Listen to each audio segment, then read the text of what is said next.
અરવલ્લી જિલ્લાના યાત્રાધામ શામળાજી ખાતે આજે જન્માષ્ટમી મહોત્સવની ભવ્ય ઉજવણી થઈ રહી છે। વહેલી સવારથી હજારો ભક્તો દર્શનાર્થે ઉમટી પડ્યા। સવારે ભગવાન શામળાજીના દ્વાર ખુલતા જ ભક્તોએ કાળિયા ઠાકોરના મંગલા દર્શનનો લાભ લીધો। મંદિર પ્રાંગણમાં ભાવિકોના હર્ષ ઉલ્લાસ અને ઘંટનાદ અને ભજન કીર્તન ગુંજી ઉઠ્યા। થોડીવારમાં ભગવાનનો પંચામૃત અભિષેક યોજાયો, જેમાં પંચદ્રવ્ય વડે ભગવાનને સ્નાન કરાવવામાં આવ્યું। મંગળા દર્શન બાદ કાળિયા ઠાકોરના અભિષેકની ઝાંખી ભક્તોએ શ્રદ્ધાપૂર્વક નિહાળી। જન્મોત્સવ નિમિત્તે આજે ભગવાન શામળાજીને વિશેષ શણગાર કરવામાં આવશે। મંદિરને દીપોત્સવ ઝગમગાટથી શણગારવામાં આવ્યું। सावरिया सेठ की जय। हर वर्ष की बात इस वर्ष भी सावरिया सेठ के दर्शन करने जन्माष्टमी पर प्रातःकालीन हम आए हैं और पिछले 7-8 सालों से हम आ रहे हैं और यहाँ पर हम भुवनेश्वर महादेव है, वहाँ पर पूरे महीने सावन की पूजा करते हैं हम सब भक्तजन डूंगरपुर में। लेकिन विशेषकर आज जो सावरिया सेठ का दरबार लगता है जन्माष्टमी दिन, उसका श्रृंगार देखने के लिए हम जरूर आते हैं और हर वर्ष आते रहेंगे। जय सावलिया सेठ की जय हो। महोत्सव दरमियान भक्तों ने निःशुल्क प्रसाद सेवा આપવામાં આવી રહી છે। શીરો, સૂકી ભાજી, મોરાયો, કઢી સહિતનો પ્રસાદ રમેશ પ્રજાપતિ પ્રાંતિજ દ્વારા ભક્તોને વિતરણ કરવામાં આવ્યો। ઉપરાંત જન્માષ્ટમીના દિવસે ચા અને ફરાળની સેવા પણ ભક્તોને પ્રસન્ન કરી રહી છે। જય શ્રી કૃષ્ણ।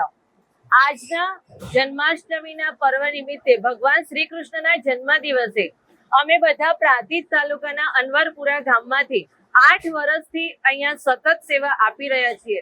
તો ભગવાન શ્રી કૃષ્ણનો જન્મ દિવસ એટલે બધા જ ભક્તોને ઉપવાસ હોય છે અને આ ઉપવાસના દિવસે બધા જ ભક્તો અહીંયા ફરાળ કરે છે અને તેમાં મોરૈયાની ખીચડી, સૂકી ભાજી, શીરો અને કઢીનો પ્રસાદ અમે એમને જમાડીએ છીએ અને ભક્તોની સેવા કરવામાં અમે ખૂબ જ ધન્યતા અનુભવીએ છીએ અને આ શામળાજીના ધામમાં આવીને અમને ખૂબ જ આનંદ અનુભવીએ છીએ। તો આજના આ પાવન પર્વ નિમિત્તે ભગવાન શ્રી કૃષ્ણનો હેપી બર્થડે છે।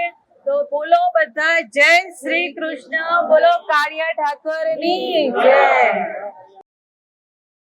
આજે અનોખી શ્રદ્ધાનો દ્રશ્ય પણ જોવા મળ્યો। અમદાવાદના રાખીયાલ વિસ્તારના એક ભક્ત દ્વારા ભગવાન શામળિયાને 1.25 કિલો ચાંદીનું છત્ર અર્પણ કરાય। છેલ્લા 25 વર્ષથી આ ભક્ત પરિવાર સાથે શામળાજી પધારીને ભગવાનને વંદન કરે છે। ભક્તો જણાવે છે કે જન્માષ્ટમીના આ દિવસે શામળાજીમાં દર્શનનો આનંદ અદ્ભુત અને અદ્ભુત હોય છે।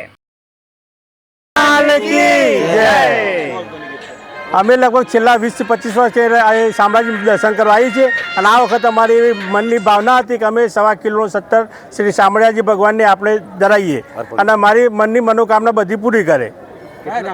અમે દહેગામ રખિયાલથી આવીએ છીએ। અમે 25 થી 30 જણા આવ્યા છીએ, આખો 2 ફેમિલી સાથે। રિપોર્ટર જયદીપ ભાટિયા, અરવલ્લી।